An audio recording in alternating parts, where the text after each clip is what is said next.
Hi, I am Dan Turner, Public Services Librarian with the Georgetown County Library System, located at the Waccamaw Neck Branch Library in Pawleys Island, South Carolina. And we're here today at the Waccamaw Branch, and we're doing our first recording, and we have with us wonderful author, 6 novels, Daniel Wallace. He's the J. Ross McDonald Distinguished Professor of English and Director of the Creative Writing Program at the University of North Carolina at Chapel Hill. He's also a master ping pong player, and also he's cousins with me from the Rangeley line in Virginia. True story. So far, yeah, you're nailing it. I mean, it's all true. Yeah. I didn't expect that. It's a good start. We're off and rolling. You might have exaggerated the ping pong part. I'm better than I was 3 years ago when I started, but I'm not a master ping pong player. My serves, not good. I'm bad at returning serves. I think those are my two biggest weaknesses. But okay. All right. Well, thanks for clearing that up. You have published 6 novels. Yes, I have. Okay, good. All right. And including Big Fish, made into a film by Tim Burton. You played a role in that film. It's then made into a Broadway musical. It's all over the place as a musical now. Had a great performance here last night by some folks, David Bankston and his performers from Coastal. You gave a wonderful reading of nonfiction here yesterday morning. And then you read from your children's book, The Cat's Pajamas, just a few moments ago to a delighted crowd of 6th graders from Waccamaw Middle School. So you've been busy. Yeah, it's a pan-genre trip, trying to get them all in, all the arts, many as I can on one trip. It's my goal. You're a triple threat when it comes to genres. And we've done an interview before, way back in 2007 for Story South. That was published there. It was a written interview, so we'll try not to repeat ourselves too much, but I think maybe we'll focus on some of that multi-genre, your ambidextrity. I don't think that's a word. No, it is now. It'll slip into I think I just coined vernacular. that. But you seem to make it look easy. You move from one genre to the next. Most known as a novelist, but you're a wonderful short story writer. I'd say a master short story writer. You've written and published dozens upon dozens of those all over the place in big name journals, Tin House, Glimmer Train, Shenandoah, et cetera, et cetera. And I think you should publish a collection of your short stories, frankly. But what's the difference as you approach a short story as opposed to, say, a novel? Well, when I started writing, I decided that I would use the short story form in order to figure out structure and everything, any character, setting, every aspect of the qualities that a successful story of any kind should have, because I wanted to do it in a length that I could, or I felt like that I could handle. So my first stories were 5 pages long, and when I wrote my first 10-page story, I thought I'd done something rather significant. And then 20, oh my God. Anyway, at that time when I was growing up, and this was when I started writing, was in the mid-'80s, almost all I wrote was short stories. That's all I knew how to write. And when I came to a story, I knew that it would end up being a short story, since I didn't have the skills to write a novel. But if we fast forward over the course of the last however many years it's been, I have written a lot of novels. I've written actually 11, and only 6 of them have been published. The first 5 were just really bad, and so luckily nobody published them. But I will come to a story and start typing, not knowing what's going to happen, and start to feel like, oh, there's more here to this story than is going to fit in a few pages. I'm going to just continue. I'm going to follow it and see where it goes. I've never, ever sat down and said, all right, I'm going to write a novel, because I don't think that I could do that. I don't really think I could ever write a novel, but I can write stories that evolve into them naturally. And by that time, I'm not scared of it. Yeah, that's something about your style, I think, in general, that we could say. When you talk about writing, you use evolve a lot. And I think there's something very natural about your writing. Ann Leary of the New York Times, she wrote about your work. Daniel Wallace is one of those rare, wonderful writers who make it look easy. You find yourself chortling and sometimes laughing aloud as you breeze through his novels, which makes it possible to overlook the artistry and expertise that render his characters so vivid and his plot so engaging. It's not so much what his characters experience, but how they experience their world that makes them so utterly relatable and unforgettable. And I think there's something, that flow, you're an improvisational writer. Which is, I think that's somewhat rare with all the MFA programs out there. It seems like it's very structured nowadays, and you have a knack for making it look easy, making it look natural. Stories just evolve. I mean, you don't sort of plot out your stories, do you, ahead of time? No, I don't have any idea what's going to happen until I get there, and it's often really exciting to me to know what's going to happen next. I can't believe it sometimes. When I was writing Big Fish, I didn't know that he was going to turn into a fish until I was almost done. Wow. And I realized that that's what had to happen. And I was really torn. I knew that it had to happen, but I didn't know if the reader was going to accept it as part of the story. So I had to go back and rewrite passages and aspects of it that would prepare the reader for the eventuality that he would turn into a fish. And they were really simple things, like comparing his scabs to scales.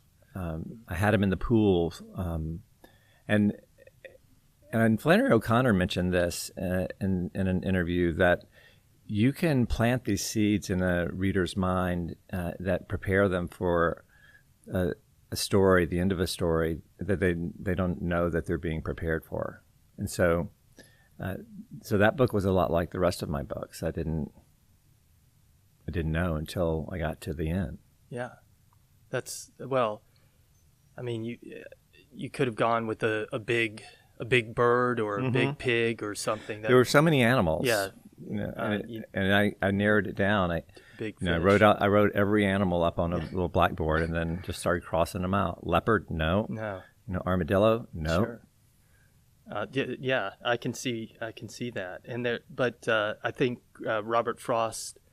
It was Robert Frost who said, "No surprise in the writer, no surprise in the reader." Yeah, I believe that's true. I'm not sure if he actually said that, but it sounds like something he might have said. I do believe he did say that. And that's kind of what you're saying. But yeah, I get the sense that's not how most writers do it. They just choreograph everything from start to finish, but you just have that improvisational flow. And on the level of style too, you seem to, and that's what Ann Leary was describing, that you just sort of, you don't overdo it. Your lyricism, it's not like you hit us over the head with, I'm going big with lyricism now. It just comes out of your natural style, a more plain sided style, a straightforward style of writing, and it just more conversational, but you get to those deeper emotional moments, but it just seems much more natural. I am a sentence writer, and I think of sentences and paragraphs and even the larger aspects of the story as being a song, as having a meter and a tone to it that I kind of am following sentence to sentence, and keeping it in tune, seeing how the sentences sound when they rub together. And so it's the sentences and the words that really create the story in my mind. It's not an idea of plot. It's more what the language that I use will tell me. I never went to graduate school, so I don't know what they teach or whether other writers do it the same way. It's fun, but it's also scary because you don't know if you're going to have an ending. And one of the books I wrote, Kings and Queens of Rome, the ending took me probably 9 months before I got the one that's there now. Wow. So I was just making wrong choices a lot. Yeah. Well, it seems to all work out in the end. I mean, not always, but some of the time. Yeah. And you mentioned Flannery O'Connor a few times, and I think someone actually asked her, she made the quip one time about somebody asked her if she felt that too many writers' careers were being stifled by MFA programs, and she made a quip that not enough. Not enough. So she wasn't a big fan of the MFA programs, and so maybe there was your life of education hadn't hurt you none, or lack of education there. So it seems to be working out for you. And there's one O'Connor who she wrote some novels, but is just a master short story writer. And I think you are too, and that it's not as recognized by the publishing industry as a form, but it's such a vibrant form out there. I really wish you would bring out a collection of your short stories because you have so many to choose from. I think it's a marketing decision that they make. I don't think it has as much to do with the quality of the work. Obviously, there's some stories and some story writers who have a better chance at getting a strong story collection published, but they want a novel. They look at short stories, in some cases, as just something they do for the writer to make them happy, because they don't generally sell that much. So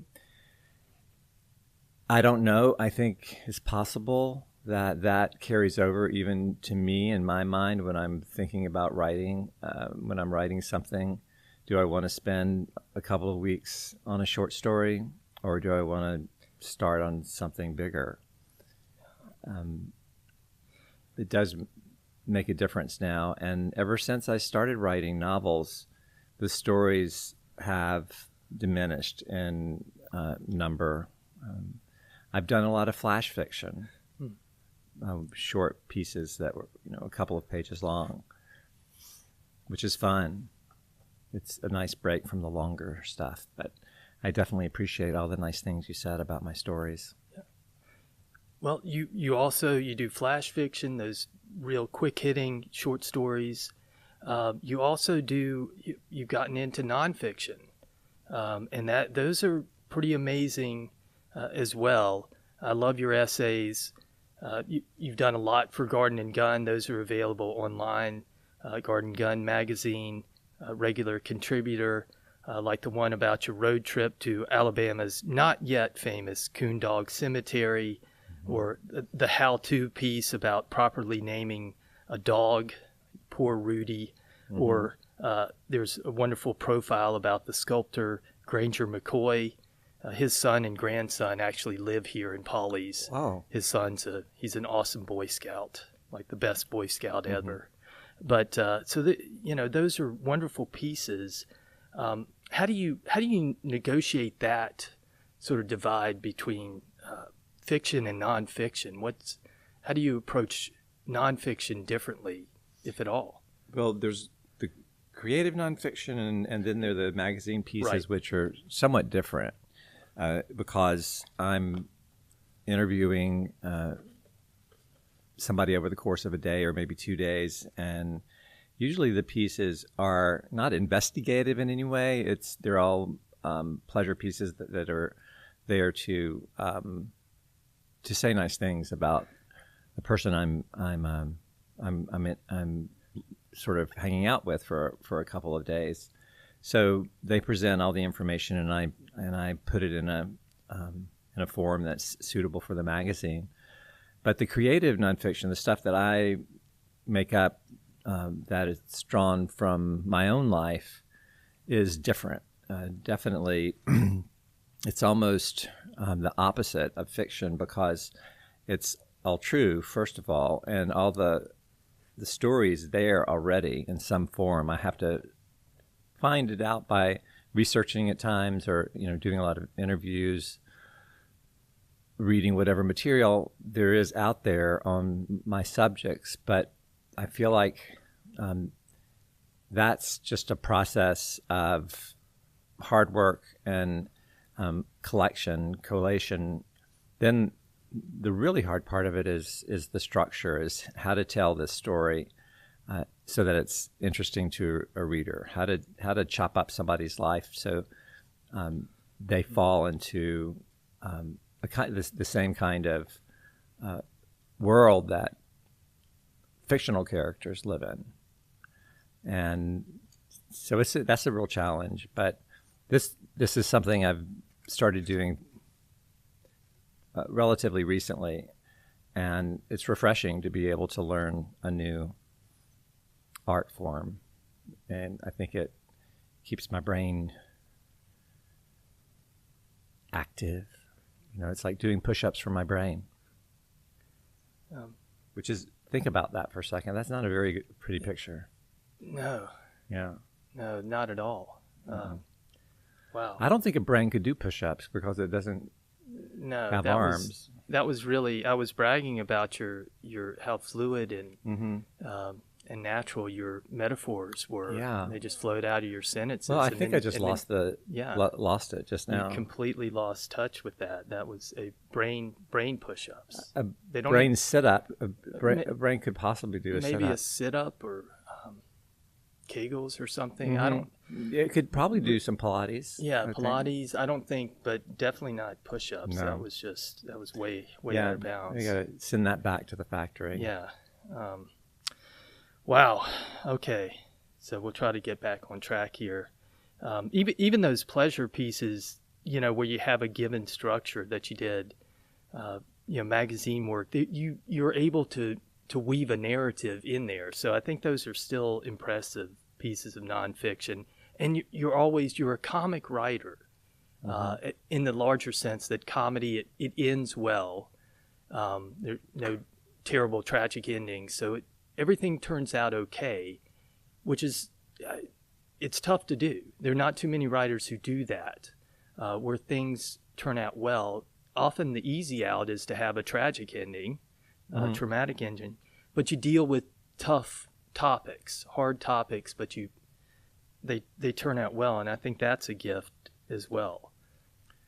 I like that you said that, because if you look at my books, the first one and the second one and the third one and the fourth one, the first one, the second one, fourth one, and the fifth one all end up with the main characters dying.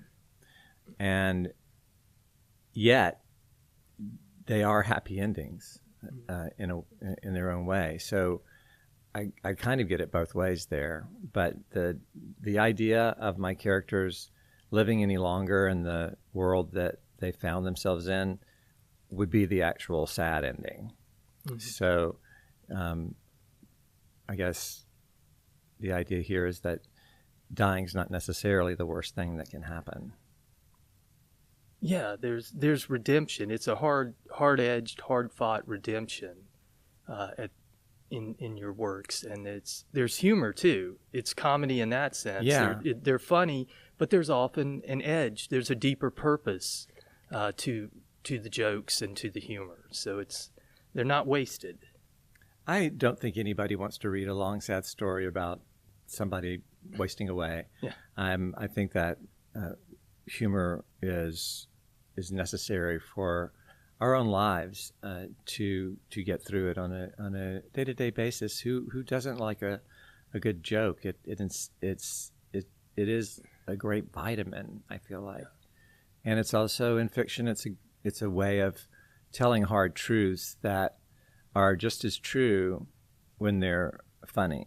And moving from laughter to tears is a lot easier than trying to go from tears to laughter. It's really hard to make somebody cry if you haven't made them laugh first. Yeah. And that's, Ray in Reverse is about someone dying, main character dying from cancer, but it moves in reverse, and the moments they're funny, hysterically laugh out loud, funny moments in that. Mm-hmm. So it's uplifting. And your latest novel, Extraordinary Adventures, about the mother character, which may have some basis in life of your own mother, suffering from dementia. Sad topic, but funny, made funny too, hysterically funny at times. So there's that double edge that really not everyone can do that or attempts even to do that. So that's I think a rare skill. Thank you. Yeah, I think in terms of speaking of your mother, you've written a piece about her. Creative nonfiction, again, exploring that world. You told a story, and it's available on your website, new website, danielwallace.org. But put a few plugs in for that. But at the Monty recently, a story, creative nonfiction, true more or less, about your brother-in-law, William, about his exceeding life, his self-inflicted death, his unknown madness at the time, and what you came to see as his open-hearted courage in life. So what are you writing more about this? Yeah, I'm writing a book about his life.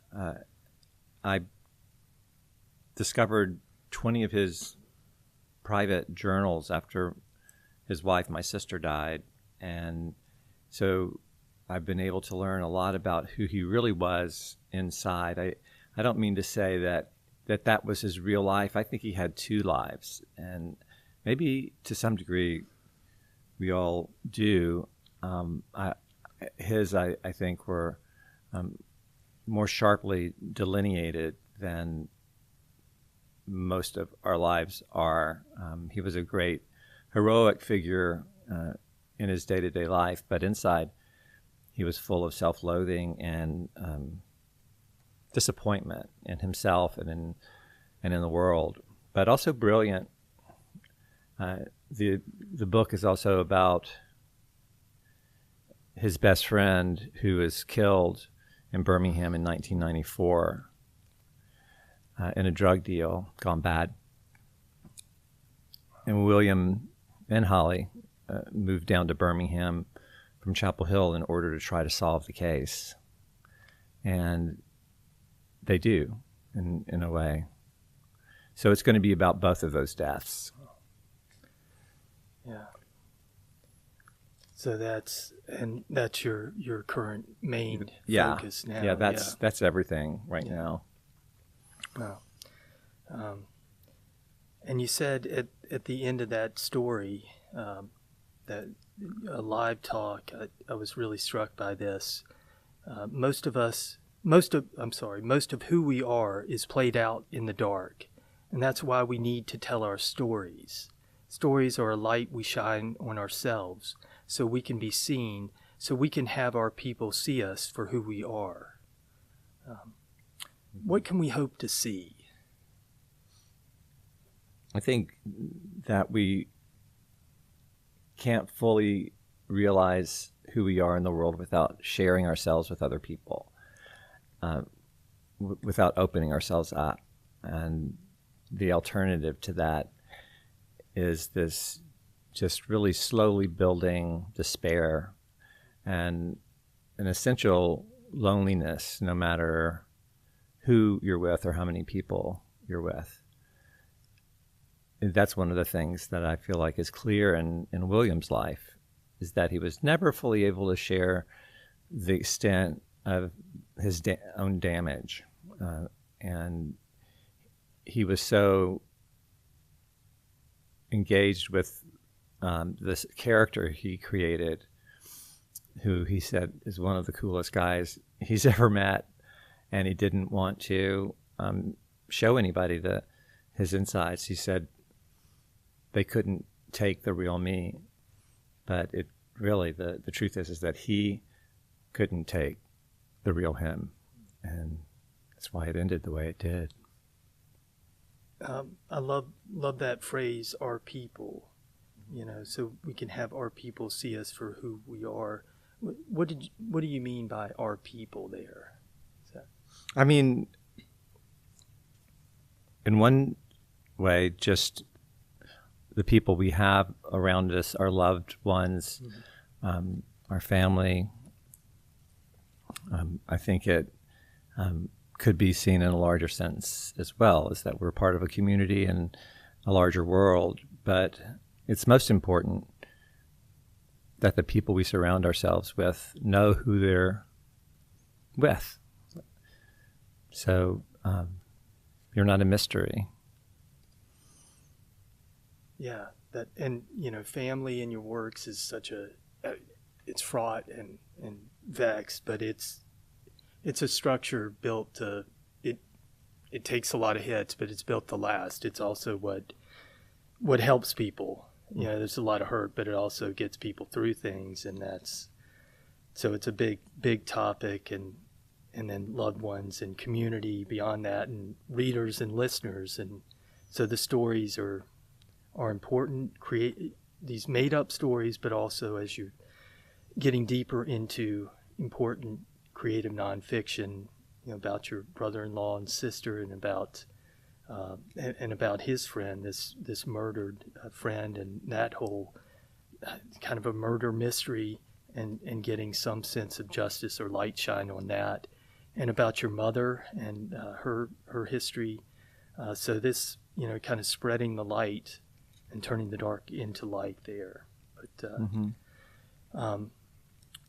yeah, so that's a turn. Now, would you say that's a turn in your overall career, or is this something that's I hope so. Okay. I hope it is. Okay. Yeah, this is so much different, and I think it's important for me. Yeah. It's an important story for me to tell personally, but I think it will be a great resource to people who are in that position and are dealing with loss in many ways. Yeah. All right. Well, I have to ask a couple of questions. Are you any kin to two-time Winston Cup finalist Rusty Wallace? There's something there, and I think it's at best tenuous, distant, and at worst non-existent. Okay. But something is there. Okay. Fair enough. And he might come out of retirement, I've heard, to roll at Darlington. It's possible that'll happen. You never know with Rusty. Yeah, I hope so. Okay. Well, who would you? I found out recently that I'm also related to the burgeoning novelist Nick Brown. Yes. So I'm thrilled about that. I'll have to hit him up for some readings here. Yeah, I think that he's the future. Yes. I'm at this point just a lingering presence. Right. I'm kind of like the guy who wouldn't go away. This is probably the last time I'll ever speak to you. Or anybody yeah, will. Yes. Yeah. Yeah, this is it. So this is for posterity. Yeah. But Nick Brown is definitely the future. So thank you for that connection. Yeah. But just as a final closing point, who would you say your favorite cousin is, for the record? Favorite cousin named Daniel, let's say. Okay. Let's just narrow it a little bit. So I have a lot of cousins named Daniel. Sometimes the middle name's Daniel, sometimes the first name. Let's say sometimes first name named Daniel. Okay. Well, I don't want to embarrass you on this podcast, but I think it's you. Oh, I really do. oh, that's. Um, I'm surprised. well, I'm very surprised to hear that. well, I think that the fact that you are taking the time to even talk to me puts you in a place that none of my other cousins could possibly be at, because I don't even think they know I exist. I can't tell you the last time I heard from Rusty. Yes. Well, he's been busy getting back in the driver's whatever, Rusty, if you're out there. Yeah. How much does a text cost? How long does it take? I'm bitter. Well, I'm sure we may see him at Darlington, so it's right up the road. You may pass it on your way back to His Chapel his Hill. middle name is Unpredictable. Literally, his name is Rusty Unpredictable Wallace. His Christian name. Yeah, Christian name. Mm-hmm. All right. And this is a closing question. I ask all the poets I interview, what do you think is the future of poetry? But for fiction, nonfiction writers. Well, I can talk about poetry. Oh, limericks are making a comeback. Okay, I'm just going to leave it at that. I hadn't heard that yet, but okay, that's perfect. But for you, where were you, Mr. Spick and Span, when all the stuff hit the fan? Can you answer that? I would, but if I told you, you know what happens. Okay. Yeah. Can you answer it in limerick form? I can't, and I won't, and I'm not going to share another word with you, ever. Very good riddance. I would say good riddance too, except I promised that I would not speak to you again. Speak again. Fair enough. All right. Thank you so much for having me. Thank you, favorite cousin Daniel.